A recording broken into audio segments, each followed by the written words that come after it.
Fala, gente querida, tudo bem com vocês? Aqui Gil Dias para mais um episódio do Fala E.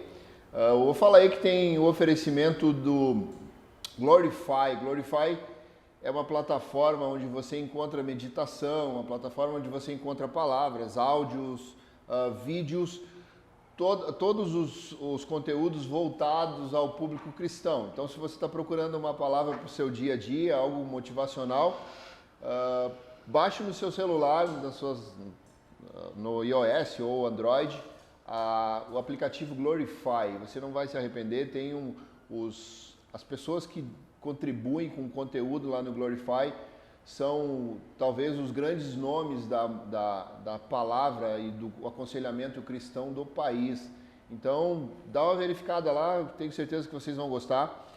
Iniciando aqui o nosso episódio, o segundo episódio de 2022 do Fala E, com a enorme satisfação, com a honra de receber um amigo, um pastor amigo de não muito tempo, mas já temos uma ligação muito próxima e fico muito feliz por ele me considerar também seu amigo, pastor Charles Dan. Tudo bem com o senhor? Tudo bem, Gil, é um prazer estar aqui. Eu não vejo só como uma oportunidade, mas é uma promessa que se cumpre em nossas vidas, né? Amém, cara, amém. O senhor fica muito à vontade, pastor, para falar nesse bate-papo. É um bate-papo mais descontraído, não temos não seguimos literalmente uma pauta definida, muito definida. Então, vamos deixar desenvolver o que o senhor achar que deve ser falado, fique à vontade para falar. Sinta-se em casa. E aí eu tenho certeza que os nossos amigos lá, espectadores, vão curtir também, vão gostar do senhor, assim como eu gosto, como eu aprecio o senhor, né?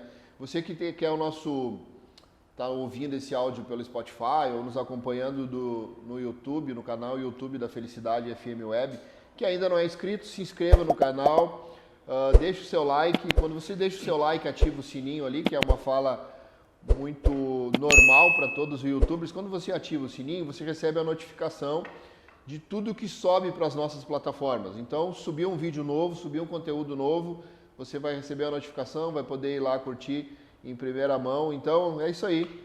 Fica com a gente aí que a gente vai começar esse bate-papo e tomara que vocês aproveitem.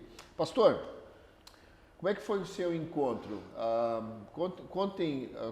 Conte assim para o nosso espectador, resumidamente, lógico, como que foi o seu encontro com Deus? Em que momento da sua vida você se viu diante dessa nova fase, desse novo momento que é uma vida com Deus, de fato, né? Foi quando eu tinha 33 anos de idade, um momento muito difícil assim da minha vida, porque a situação já vinha complicada desde meus 20 anos, né? A questão da droga, mas foi nessa idade, com 33 anos de idade, que a coisa mudou.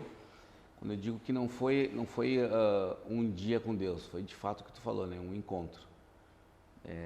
A situação era de miséria, né?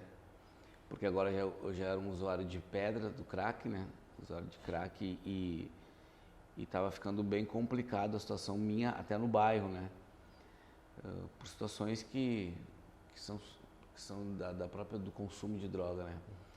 E foi convite da minha esposa, um convite na realidade de um pastor, né? Ele convidou o pastor para ir lá em casa e bem nesse dia eu estava com uma quantidade muito grande de droga, né? Para consumo, né? Não para venda, para consumo. E eu cheguei em casa, entrei no banheiro e meus filhos eram pequenos, né? E quando entrei no banheiro, eu lembro que estava no banheiro, eu disse para ela, não vai chamar o pastor. Só que ela disse, não vou chamar, ela já tinha chamado. E aí ele chegou lá em casa e ficou batendo na porta ali, e dizendo, eu tenho algo para te dizer, e sai daí. E era um negócio louco, porque parecia que a droga aumentava ainda mais do que eu tinha, né? E aí, enfim, saí e ele disse para mim, eu só vim dizer que eu tive um sonho contigo, e nesse sonho tu estava numa laje e tu me abraçou, né? E pegou o violão. E aí eu já comecei, violão, não toco nada, esse pastor está viajando. E nós olhamos para baixo daquela laje, né? Havia uma multidão de crianças, jovens, homens, mulheres, tudo levantando as mãos, né? Porque tu tinha aceitado. Então hoje eu entendo que eram pessoas aceitando, mas também celebrando, né? E daí ele foi embora, continuei naquela noite usando, e nós já tínhamos uma mini confeitaria em casa, né? E ali a família dormindo e eu usando droga ali no forno, aproveitar que estava quentinho ali e batendo a droga ali. E eu lembro que na madrugada, assim, aconteceu algo que isso é como fosse hoje. Eu senti uma presença, não vi nada, eu senti uma presença que parecia que a Estela tinha passado por ali. Fui lá no quarto para ver, ela estava dormindo, né? Aí eu disse para ela no outro dia, vamos para a igreja. Porque esse pastor tinha me feito um convite também, né? Que ia ter uma campanha. Campanha na igreja, né? De 3 dias, e eu disse, vamos para a igreja. E daí nós fomos. Durante o dia houve situações, né, para tentar me tirar desse foco, né? Mas vencemos e eu fui para a igreja lá na Martinica, em Viamão. E uma igreja bem pequenininha, assim, o templo, né? E eu lembro que a missionária, ela disse, eu tenho que entregar uma mensagem, mas antes eu tenho que dizer algo para um homem aqui. E eu vinha buscando uma resposta, né? E eu disse, bom, isso é para mim. E ela me olhou e disse, fica em Jerusalém. Porque tinha uma situação até para eu ir embora, né? Para trabalhar, ela disse, fica. No segundo dia de campanha, o outro pregador falou, né? Deus perdoa todos os teus pecados. E no terceiro dia foi dito, desce a casa do oleiro, que ele vai te fazer um vaso de honra. Eu não sabia nada dessas coisas, só... Hoje o senhor consegue fazer a interpretação? Bem, a cada momento, a cada ciclo da minha vida, eu consigo fazer uma interpretação melhor. Uhum. Então, e eu vejo que isso isso foi importante de buscar o discernimento para naquele momento para o momento de hoje. Uhum. Que dentro daquelas profecias, daquelas ordens, hoje eu tenho uma interpretação, não que ela é diferente daquela, mas ela vem sucedendo e aí a minha visão tem cada vez mais se ampliado. Então, o que teve que acontecer? Eu não parei. Sim. Então, vim para casa e aí eu vivi o processo, né? Fui para a Assembleia e vivi um processo que eu não sou contra. Claro que hoje eu já não vivo mais esse momento, mas foi o processo de não ver televisão, futebol, nem pensar. E foi importante porque daí foi vivido um novo momento, né? De uma construção, né? Não de uma reconstrução, mas de uma construção. Antes do senhor entrar, deixa eu só voltar um pouquinho, se o senhor não se importa, claro, da gente tocar nesse assunto. Porque eu acho que a droga, seja ela a droga da elite, que a gente fala em cocaína, essas coisas todas, ou a droga do crack, que hoje virou uma epidemia praticamente no Brasil, e tem muita gente que usa. Como é que o senhor entrou? Como é que o senhor foi apresentado à droga? Como é que chegou a esse ponto? Então, isso começou com 16 anos, na separação dos meus pais, né? E deixo bem claro que isso não, por um tempo foi um subterfúgio. Uhum. O pai e a mãe separou, por isso que eu entrei nessa. Hoje não é mais essa fala. Mas a separação deles realmente desestabilizou. Então, desestabilizou e eu procurei o refúgio que eu tinha em casa. Agora eu procurei na liberdade da rua. E aí eu fui apresentado não para droga, para consumo, mas sim para venda. Porque eu morava do lado do grande traficante da Restinga, né? Da época, né? E aí ele me deu ele me olhou nos olhos, ele estava pesando a droga num bar, ele me olhou no que era comum da época, pesava ali no bar ali.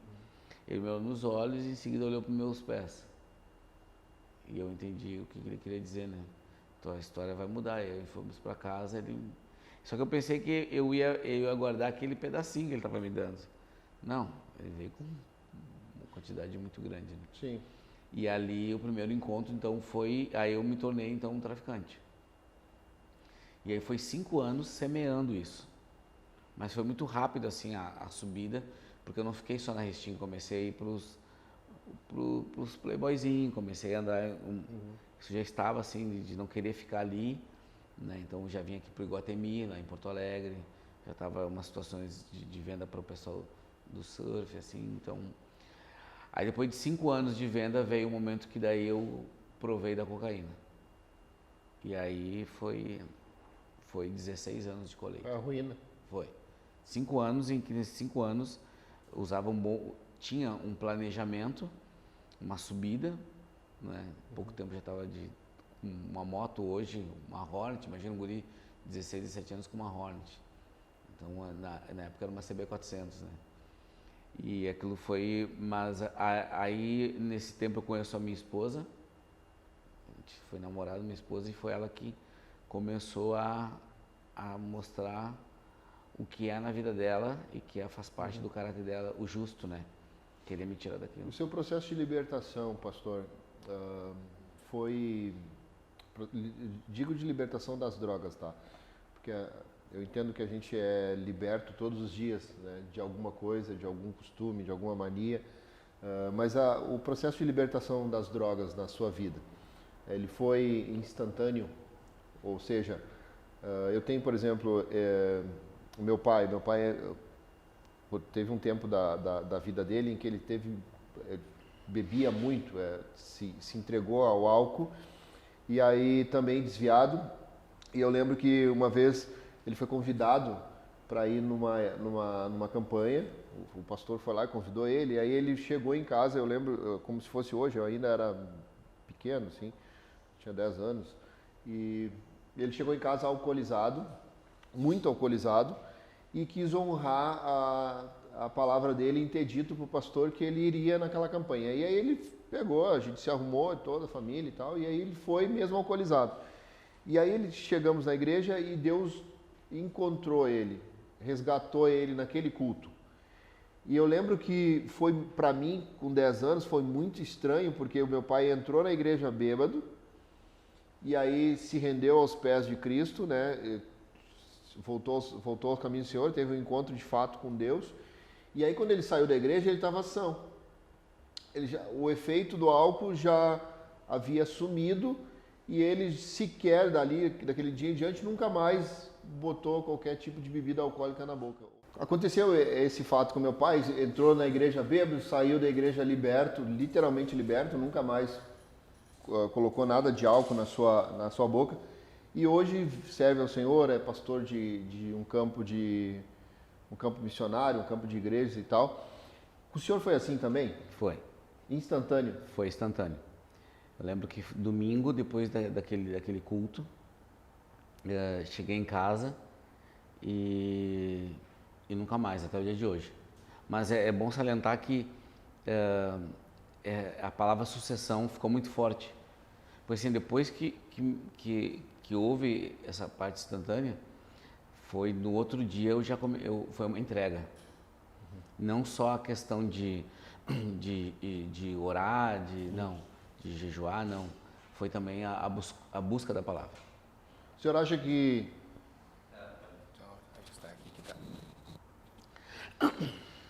O senhor acha que foi a soma, ou na verdade não é a soma, porque se a gente imaginar que precisa de uma soma da manifestação de Deus com a entrega humana para que alguma coisa aconteça, talvez eu possa estar passando a ideia de que Deus precisa de algo a mais para conseguir fazer um milagre. Mas a gente vê muitas vezes na Bíblia Deus falando para os homens, cara, te coloca de pé, faz aquilo que tem que fazer e eu vou te usar, eu vou te levar, eu vou fazer isso contigo. Mas existe existe algo que o ser humano precisava sempre fazer, Deus pedia algo para ele. O senhor acha que de repente no seu caso foi a sua rendição potencializou essa libertação instantânea? Porque a gente vê muita gente, e eu não estou dizendo que as pessoas que não conseguem ser libertas instantaneamente não se rendem da forma correta, não é isso que eu quero dizer. Mas talvez isso não potencializou a libertação instantânea naquele momento do senhor. O que o senhor acha? Na minha vida sempre foi tudo ou nada. Então, por ser talvez pelo meio, né? Eu sou o primogênito, então eu nunca tive alguém no sentido para poder tirar as caras ou poder... Não, então era tudo ou nada. Então, eu acredito que nesse dia também eu vivi o tudo ou nada. Então, eu acredito que na entrega, a entrega para ser entrega tem que ser o tudo ou nada. A entrega, eu acredito quando a entrega é resultado. Então, e isso eu vim trabalhando ao longo desses anos para poder falar sobre isso, porque tinha uma outra questão muito forte, o fato de eu ter passado pelo espírita, né, no hospital, psiquiatra também quase fiquei no São Pedro, no CDQUIM, e os médicos eles eram taxativos, né? A ciência trabalha com fatos, com algo concreto.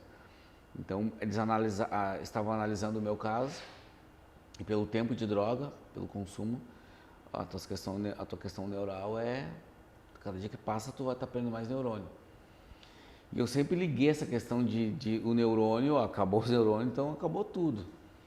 Então, quando eu me converti, o fato de aceitar a questão instantânea, também foi a questão de eu querer conhecer mais do poder de Deus naquilo que eu chamava o impossível. Então, comecei a me entregar para Ele, mas também eu buscar algo para mim. Então, no começo, ao contrário, e que não é errado, de buscar ter Jesus, já querer, sabe, fazer a obra, querer compartilhar, sabe, eu queria compartilhar do meu testemunho, mas eu tinha uma busca de me conhecer. Ama a Deus acima de todas as coisas e o próximo como a ti mesmo. Eu também queria não ter os benefícios, mas eu também queria ver isso que eu chamo hoje de QDV, qualidade de vida. Eu queria ter tempo de qualidade.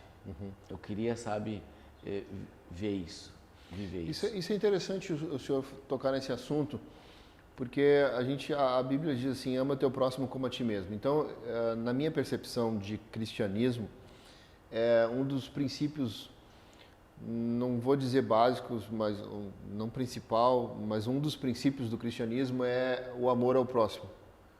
Mas é engraçado quando a Bíblia diz, engraçado não, mas é da gente fazer a gente pensar quando a Bíblia diz ama teu próximo como a ti mesmo. Ou seja, se eu não conseguir me amar, se eu não conseguir me aceitar, se eu não conseguir me ver em Deus como alguém sendo restaurado e vendo essas restaurações instantaneamente ou de forma processual, eu não consigo me amar e eu não consigo externar, eu não consigo amar o meu próximo se eu não me amar. A Bíblia é muito clara em relação a isso. Então, eu acho que é justa essa sua busca na época, era justa, e mesmo um plano de Deus, porque assim, o seu testemunho é extraordinário, é grandioso e provavelmente vai alcançar muita gente que está nos ouvindo, vai tocar muita gente que está nos ouvindo e nos assistindo, mas a restauração do homem, Charles Duhigg, era necessária talvez para Deus, e aí para que o senhor conseguisse, através do seu testemunho, externar o amor de Deus. Hoje eu fico vendo como os fundamentos, né? Porque por vir de uma família em que meu pai e minha mãe sempre trabalharam os fundamentos, a educação, né? A honra. Teve um momento em que nesses fundamentos foi levantado muros que esses muros não tinham liga, eles não tinham condição de permanecer nesses fundamentos, que foi o que aconteceu na minha vida. Os muros que eu levantei na minha vida foram muros de proteção que foram errados, né? Enfim, a droga. Então agora quando me converto na questão instantânea, o que ficou foi aquele fundamento. E em cima desse fundamento, né, de educação, eu consegui ter uma interpretação melhor, uma aceitação melhor do Evangelho dentro da sucessão. Então eu não pulei etapas. Eu fui um bom crente, canela de fogo, e que não deixo de ser hoje, ainda sou, mas eu fui um bom crente canela de fogo. E eu lembro um fato que eu troquei a televisão por um som, né? E aí eu troquei minha televisão pelo som por um senhor que arrumava a televisão e disse que a televisão era do diabo. E aí eu lembro, e aí ele me deu o som. E eu cheguei em casa e eu só via os louvores da época, Laurete, Velando de Jesus, e fogo vai descer, fogo. E numa hora eu tô limpando o som ali e tava escrito demo no som, assim, sabe? Eu olhei demo, eu peguei uma faquinha, queria rasgar, e eu disse, o que tá fazendo, né? Minha esposa, o que tá fazendo demo? Ela disse, não, é demonstração. Para ver, então eu vivi todos, mas sempre buscando um equilíbrio, porque eu também já estava com 33 anos de idade, me converto, não via algo para mim na igreja, para eu trabalhar na igreja. O ministério não sustentava, eu não tinha uma evidência, porque alguns pastores, eu disse, eu quero dar meu testemunho, e eu queria dizer que eu sou drogado, disse, um pastor disse para mim, meu irmão, a gente dá um chute numa moita, sai um montão de drogado, então quer dizer... Pois é, cara. E foi, então, e aí vejo os pastores da época com 27, 28, eu olhei Gideões, missionário, e pastores que hoje eu ainda, que eu tenho um carinho, um respeito, Marcos Feliciano, e eu vendo eles, e eu disse, eu estou com 33 anos de idade, tenho uma família, eu não tenho esse domínio bíblico ainda. Foi aí que eu tive que, sabe, que buscar Deus para a minha vida, para eu não sofrer uma queda por causa do homem na igreja, uma frustração, por causa do sistema religioso, que é bem complicado até os dias de hoje. Muito. Então eu tive que buscar e realmente estudar o que eu estudo hoje, a neurociência, da psicologia, do subconsciente, do consciente, né, do poder mesmo da oração. E aí minha vida, aí a coisa começou a acontecer. Que legal, pastor. Acelerando, dando alguns passos aqui na sua trajetória, na nossa conversa, aspirantes de Cristo. Em que momento que Deus começou a lhe trazer, ou colocar no seu coração, a questão do aspirantes? E até eu gostaria que o senhor explicasse, porque tem o projeto Aspirantes de Cristo e a igreja Aspirantes, o ministério sim. Aspirantes de Cristo. Explica um pouquinho o que é o Aspirantes de Cristo para os nossos espectadores, para as pessoas que estamos ouvindo, entenderem do que a gente está falando, e em que momento Deus começou a colocar isso no seu coração, esse anseio por ter esse projeto? 13 anos atrás, eu vinha saindo do IBE, Instituto Bíblico Esperança, né? E fui fazer seminário, fiquei quase 4 anos lá dentro, né? E quando eu estou saindo, meu pastor, ele viu algo em minha vida e disse para mim assim, tu vai para Guiné-Bissau, vai servir a Deus lá com o pastor Otávio Marques, e lá vai ser importante para tua vida, porque tu vai alcançar níveis, né? Tu vai tocar em todos os ministérios, né? Saindo aqui como apóstolo, vamos dizer, né? Que seria um missionário. Tu vai tocar no ministério profético, ministério evangelístico, ministério pastoral e mestre. Tu vai alcançar. E aquilo, quem é que naquele tempo, até hoje, quem é que não queria ser um missionário na África? E uma possível sucessão do Otávio Marques, um homem extraordinário na questão de missão transcultural na África, né? E eu gostei da ideia, mas só que eu vim refletindo sobre a situação da minha família ir para outro país. O problema seria minha família, né, viver como seria a adaptação cultural. Até mesmo porque eu fiz seminário e fiz teologia, a questão cultural, transcultural. Mas pegar a família toda e ir para a África, saber da África no sentido de missão, é uma coisa na teoria. Agora, chegar lá e viver a prática, né, com a família, então teria transição. E a minha esposa vencendo dificuldades na saúde, né? Então, a respeito do coração. Então, eu na hora eu resolvi que não. Mas falar isso para um pastor em que o meu não, perto do sim dele, não fechava, pela certeza do que ele estava vendo na minha vida e que eu também não poderia desprezar, né? Então eu tive que, dentro do que eu já estudava, fazer uma pesquisa de campo no bairro, e eu vi que tinha estourado a questão da pedra e estava tomando conta. Famílias, e aí eu descobri a rota da droga, passagem África, Estados Unidos, e eu disse, tá, então vou estancar aqui. E aí nasceu o projeto Aspirantes de Cristo com 13 meninos, uma caixa de leite, 50 copinhos plásticos e uma bola emprestada. E ali foi o início desse projeto hoje, né? E já se passaram mais Então 13 anos, mais de 1.000 passaram lá. E o que é hoje o Aspirantes de Cristo? Hoje o projeto, hoje a gente já está num novo ciclo, né? Em que hoje é realmente fazer aquilo que Deus falou comigo, que eu sempre deixo isso bem claro, não da questão Deus falou contigo, não, realmente do que Ele, naquela tarde, falou comigo e me usou eu mesmo para falar, para profetizar para mim, dizendo que farei desse projeto algo que o mundo ainda não viu. Houve uma questão, como assim o mundo ainda não viu, não questionando Deus, mas eu procurando, depois que foi dado, eu queria entender e aceitar. E aí o que ele não viu, o que essa geração não viu, é o que nós vimos, a educação. Porque escolarização é uma coisa, educação é outra.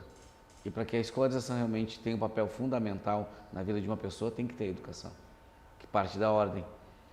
Então eu vi que o projeto vem crescendo para trazer a educação com os princípios bíblicos, contextualizado, podendo ajudar a questão criança, adolescente e jovem, dentro das questões, né, cognitivas,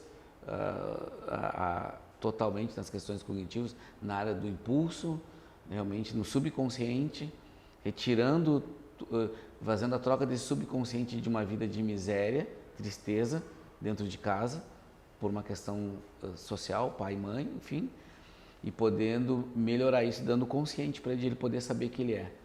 Então é algo que Deus vem fazendo. Então nesses 13 anos de batalha, aí chegou o momento de agora ter o ministério. Então o ministério não foi assim, vamos ser uma igreja. Eu estava muito bem na Assembleia de Deus. Iniciou então com o projeto. Com o projeto. Eu estava na Assembleia de Deus e com o projeto. Eu friso, muito bem na Assembleia de Deus. Sucedendo, já tinha ido ao presbitério, tinha uma visão sobre a minha vida, havia uma ótica sobre a minha vida da liderança. Eu fui muito bem recebido e muito bem amparado. Projeção de crescimento eclesiástico. Sim, muito forte, porque tinha pessoas que me amparavam, irmã Esther Gonzaga, Valdemar Paixão, Eliezer Moraes, né, Marlene Alves, né, pastor Edgar Machado, pessoas que estavam me amparando e vendo Mauro de Cachoeirinha, pastor Mauro de Cachoeirinha, então José Alves. Então cada um deles vinha me potencializando naquilo que eles viam, né, e cada um tinha a sua visão, mas era uma visão só, então eu estava muito bem. E foi quando realmente recebi essa ordem, né, e acredito que tudo parte de uma ordem, né?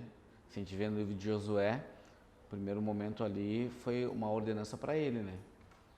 Foi tudo colocando em ordem a vida dele, põe-te em pé, acabou o luto, você contigo. Então foi uma ordem e foi quando eu cheguei no meu pastor Elírio, um grande homem de Deus, né? Amigo mesmo, pastor Isaías, e falei da decisão de sair do ministério, sem ter algo assim, né? Não. Sabia que era para isso, mas tinha que receber a transição, né? Tinha que ver como é que seria essa transição. E aí nasceu o Ministério Aspirantes de Cristo, né?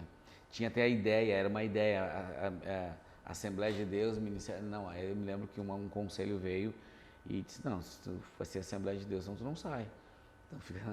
Então tinha que... E isso eu vivo até o dia de hoje, quando pessoas vêm para congregar conosco, é esse momento de transição, de usar o que realmente aprendeu, mas que é um novo momento agora, né? Para poder melhorar, ter entendimento da visão. Então foi aí que nasceu o ministério, e esse ano nós estamos indo para 10 anos de ministério, né? Em que Deus tem nos abençoado, porque o projeto do ministério foi para não apenas suprir, ser um mantenedor, como é hoje, do projeto, mas também nós precisávamos de um apoio espiritual totalmente focado para isso. Eu percebo assim, eu posso estar errado, que aí o senhor pode me corrigir, era um processo quase que natural, né? Assim, porque o projeto Aspirantes de Cristo começa a tratar questões de estruturação humana de crianças, e levar Cristo, consolidar as bases e as estruturas de Cristo nessas crianças. e essas crianças levam essas bases e estruturas para dentro de casa, e as famílias vão mudando e se convertendo, e aí nada mais justo do que um lugar para acolher essas famílias, e pai, mãe, irmãos e tal, que foram transformadas através... São a multiforme graça de Deus, de atuação de Deus, né? Porque através das crianças, hoje o Senhor tem um povo na aspirante de Cristo. Elas começaram a ser as sementes dentro dos seus lares. Que legal, cara. A gente vai passar por um outro momento um tanto mais polêmico agora, e eu só queria deixar a dica aqui para os nossos espectadores. Cara, esse bate-papo aqui, o Fala E, é oferecido pelo Glorify. Então, corre lá na sua loja de aplicativos do Android, do iOS e procure lá Glorify, a plataforma cristã que talvez mais cresce no mundo, mais de 1 milhão de downloads só aqui no Brasil, com palavras de David Leonardo, de tantos outros pregadores que colocam as suas palavras, colocam motivacionais lá. Então vai lá, baixa lá, e eu tenho certeza que você vai ser abençoado, tenho certeza que Deus vai falar com você, vai te trazer um alento para esses dias que talvez podem ser tão difíceis para você. Então assim, pastor, entrando numa parte mais polêmica agora da questão igreja, da questão...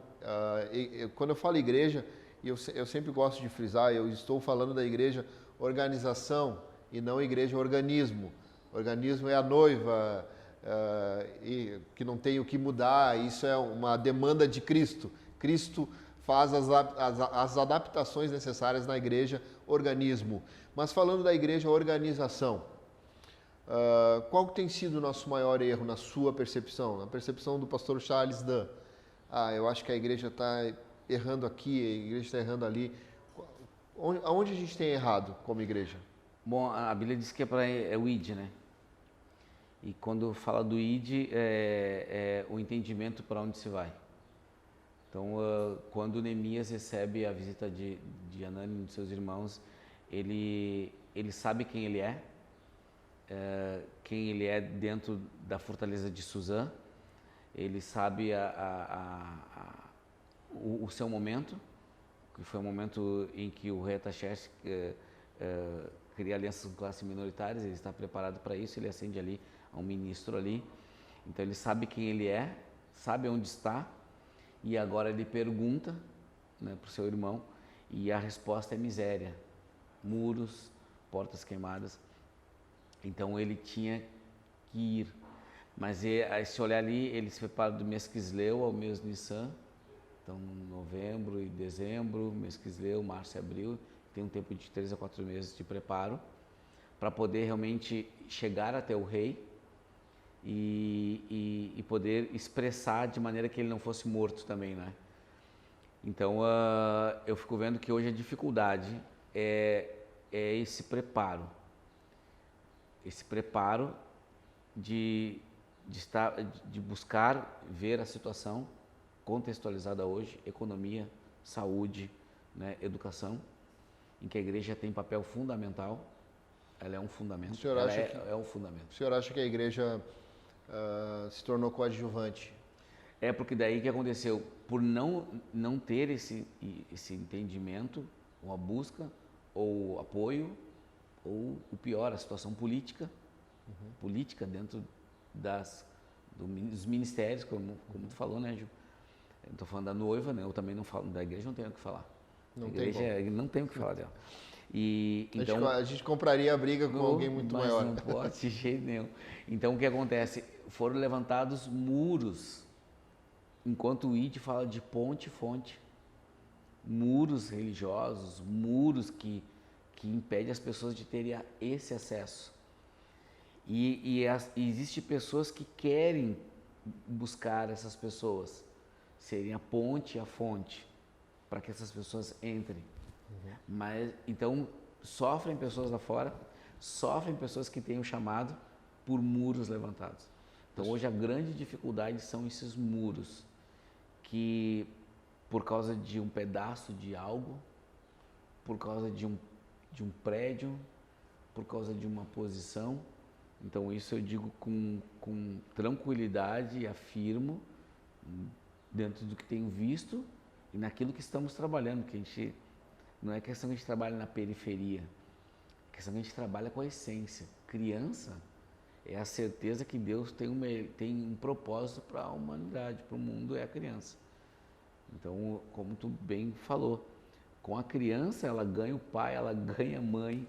Ela muda a sociedade. Então, essa é a minha resposta. Agora, dentro desse conceito de a igreja deixar de ser coadjuvante e se tornar influenciadora, né, na política, na economia, no empreendedorismo, na educação, na saúde, no esporte, a igreja precisa como é que eu vou explicar? Aonde estamos e onde deveríamos estar, né? Que é ser influenciador, e onde estamos cumprindo o papel de coadjuvante, deixando a onda nos levar. Perceba o esforço da igreja em entrar na política, mas a gente vê, por exemplo, a bancada evangélica muito aquém daquilo que a gente daquilo que a gente entende por defesas de princípios cristãos. Né? Qual a sua percepção? Ou seja, a gente em algum momento entendeu que precisava assumir ou entrar, a igreja precisava entrar em algumas áreas que ela não entrava, mas aí quando a gente entra, aí citei a bancada evangélica, a gente entra e a gente, ao invés de mudar o ambiente, a gente se adapta ao ambiente. E aí não resolve. Aí cria-se um outro problema, porque acabam deixando exposto, ou passando a imagem, na verdade, não deixando exposto, mas passando a imagem para muita gente que o cristianismo é isso. É tendencioso, é interesseiro, é político, e é uma política cruel, não é uma política amorosa, não é uma política que pensa no próximo, é uma política que pensa em si. Como resolver isso? Na sua percepção, o que a gente deveria fazer? Então, Gil, quando em 2019 eu conheci o Japão, foi uma oportunidade de estar lá, não foi fazer turismo, não é errado, né? Mas foi para um trabalho, porque um membro do nosso ministério, né, trabalhando lá, o Jael, ele viu a importância de eu estar um pouco com ele, e nessa época eu estava fechando para sair a minha candidatura a vereador da cidade de Porto Alegre. Fui até buscar preparo para isso, para lidar com causas municipais, ver realmente o que era a atuação do vereador, enfim. E antes de sair daqui, eu falei com ele, tu consegue uma visita para mim, para que eu possa conhecer uma escola? Quero conhecer uma escola. E aí, quando cheguei lá, eu vi a educação do Japão, os princípios, né? E vi realmente como é feita a política lá, o que acontece com a política, e não só a política dentro das questões, a política, mas as questões políticas dentro de casa, na sociedade. Então, quando eu vi, eu telefonei para cá, fiz contato com a minha esposa e dizendo que eu não concorreria mais e voltaria para montar o que estamos fazendo da escola. Então, eu tive por um momento ali, e friso, deixo isso bem claro, eu não digo que não, o dia de amanhã pertence a Deus. Mas hoje eu estou em uma grande obra que tem que fazer, não que a política não seja algo de uma grande obra, né? Que precisamos de bons políticos. Mas dentro do cerne da tua pergunta, tem que ter preparo. É um preparo realmente de identidade. Porque hoje, com alguém lá, estando lá, e alguém que está fazendo algo que também fortalece, não a política lá, mas que pode trazer um amanhã melhor, falta hoje as conexões. Porque quando se entra, pelo que eu ouvi e também fui me informar, já entra tendo alianças. Já entra com situações... Pactuado. Por causa da emoção, que é algo que toma conta, isso é um fato na vida do homem, a emoção, mas não entende realmente o propósito. E claro que eu deixo claro, eu não estou dizendo e generalizando nada, mas que precisaria e precisa hoje uma formação de identidade, porque hoje o Brasil está numa crise de identidade. Se tu hoje perguntar acerca do hino do Brasil, as pessoas não sabem falar do hino. Eu não estou falando de cantar o hino, questão melodia, cantar, mas saber que o que tem no hino é coisa que só tem no Brasil. Identidade. Então, quando tu olha ali o hino nacional, só tem aquilo que está ali, que tem no Brasil. Então, hoje eu fico vendo a dificuldade é a identidade. E isso também vem para a nossa parte, né? Como eu falo, não estou generalizando, porque tem bons políticos cristãos lá, mas existe uma situação bem complicada, né? Pastor, um outro tema que eu acho não, com certeza tem sido recorrente nas mídias e tal, e que está ligado diretamente à cosmovisão da igreja, do evangelho e tudo mais, do cristianismo, é a igreja inclusiva. Qual a sua ideia sobre isso? Porque a igreja inclusiva entende-se, eu até sou meio contra essa palavra inclusiva, porque eu acho que é o dever da igreja ser inclusiva, né? Porque, tipo assim, é meio contraditório. Ah, não, minha igreja não é inclusiva, a minha igreja é inclusiva.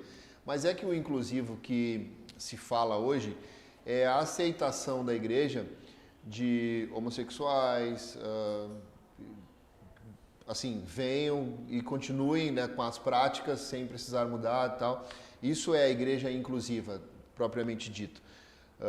E aí existe um movimento no Brasil e até no mundo para que isso se torne normal, natural, e esses pastores dessas igrejas entendem isso como isso é a igreja, né? Lógico que aí eu tenho perguntado para todos os pastores que eu tenho trazido aqui para o Fala E, qual é a percepção, porque na grande maioria tem dito, cara, não, acho que estão distorcendo aquilo que é o evangelho e tal, em prol de um interesse pessoal. Qual a sua visão? Então, Gil, assim, essa questão ela é bem delicada, mas eu venho trabalhando por partes, porque quando eu estava no momento das drogas, vem como tá, mas tu não vai permanecer. Uhum. E houve na minha vida. E houve a paciência, o Kairos, né? E fui tratado, né, com esse carinho. Foi recebido. Mas, né, e hoje muito mais se tem. Hoje a gente pode informar de uma maneira que não se tinha.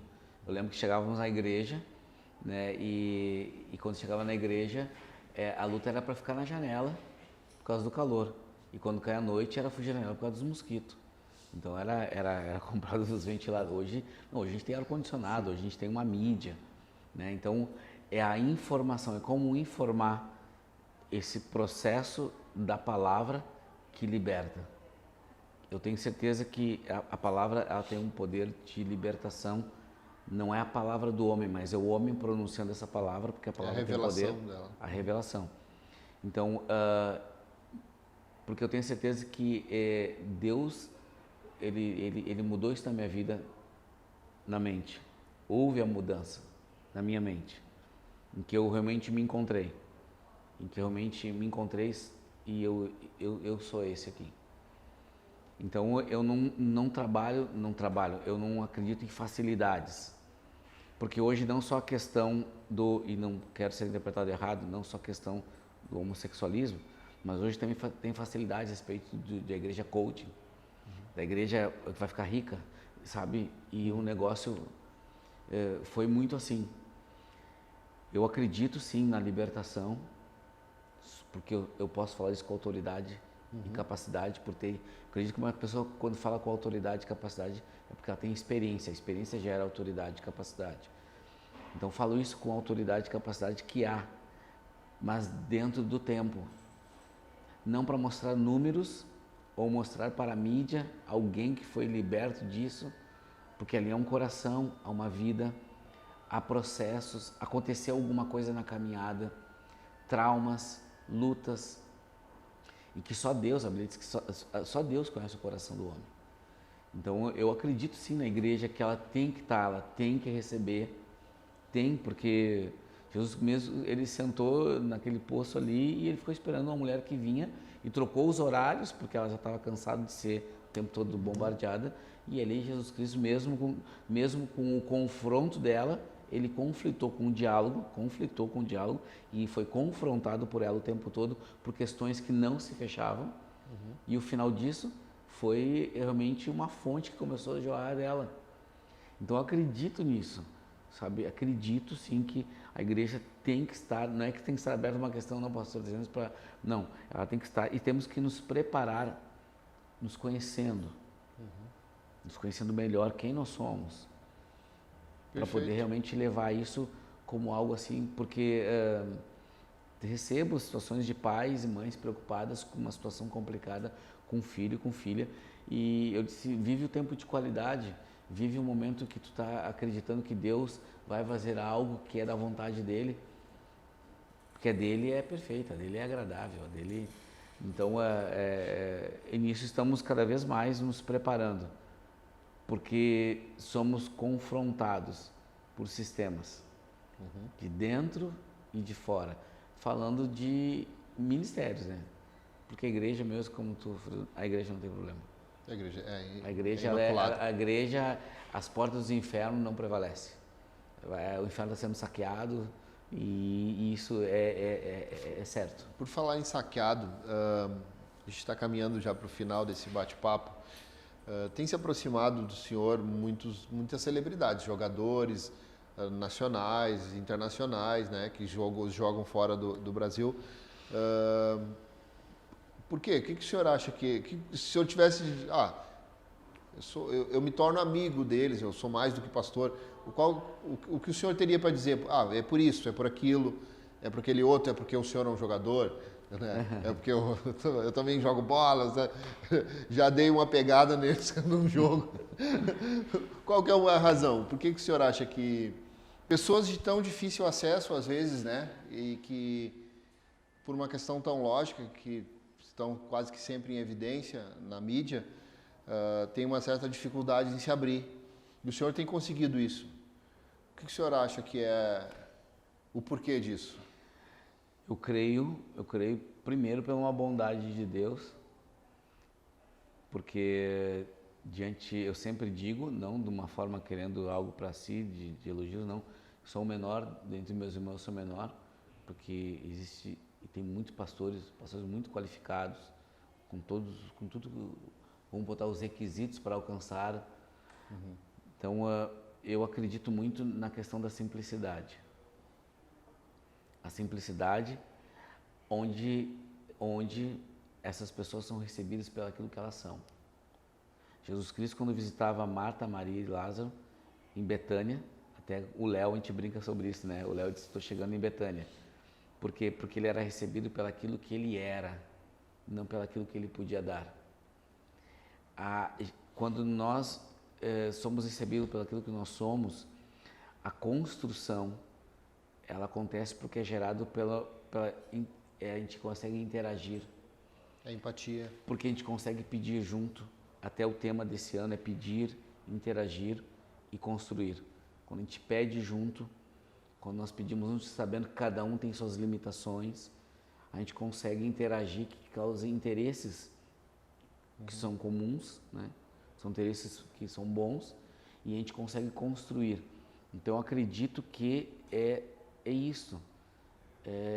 Nós tratarmos as pessoas pelaquilo que elas são.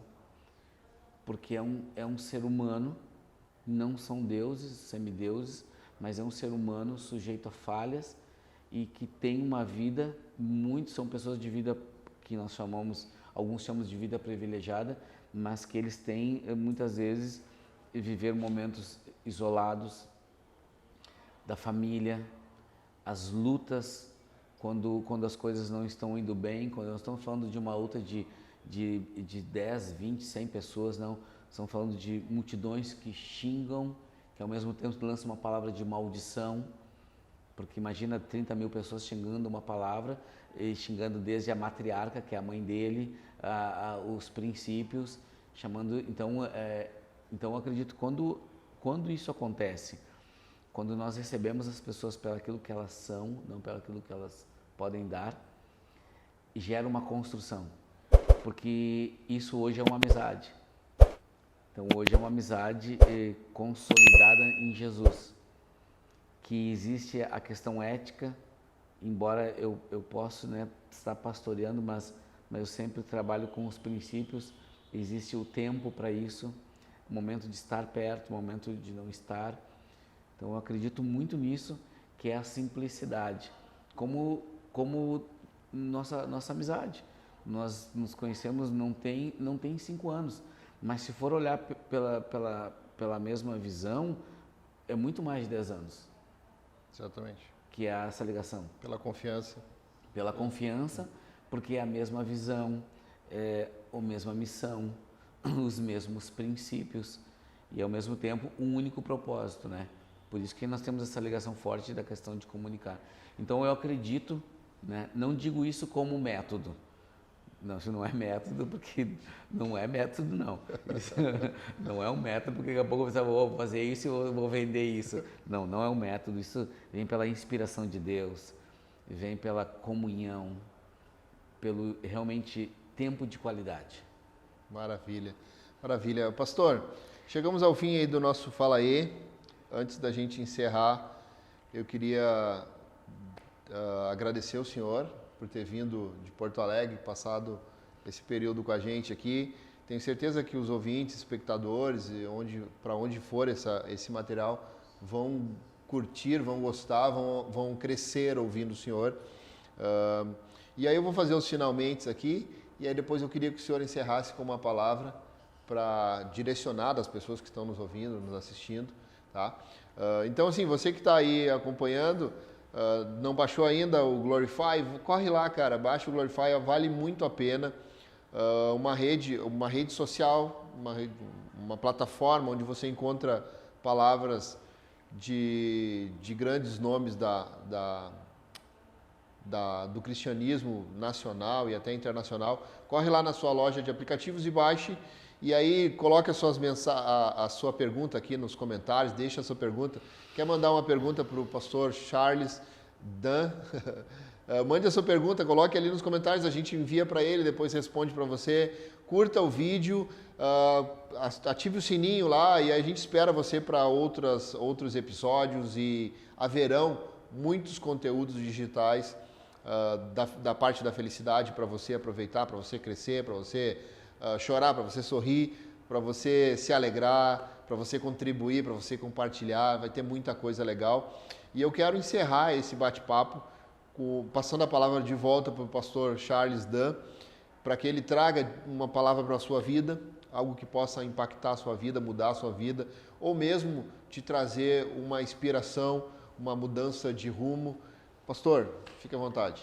Gil, há uma palavra para quem está nos ouvindo e vendo, e nós estamos trabalhando nesse semestre sobre quem se antecipa exerce o governo.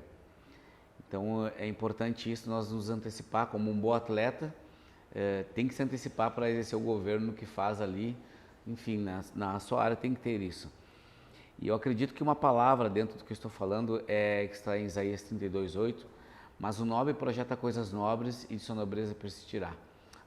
A palavra nobre, ela tem o sentido de generoso. Então, tenha isso no seu coração. Seja generoso contigo mesmo, consigo mesmo. Aplica-te, pois com certeza os teus projetos serão nobres e muita gente vai ser beneficiada pelo que tem sobre a tua vida. Com certeza Deus é contigo e fica essa palavra. Que Deus te abençoe, como eu sempre digo, firme e constante. Valeu, gente. Forte abraço. Tamo junto.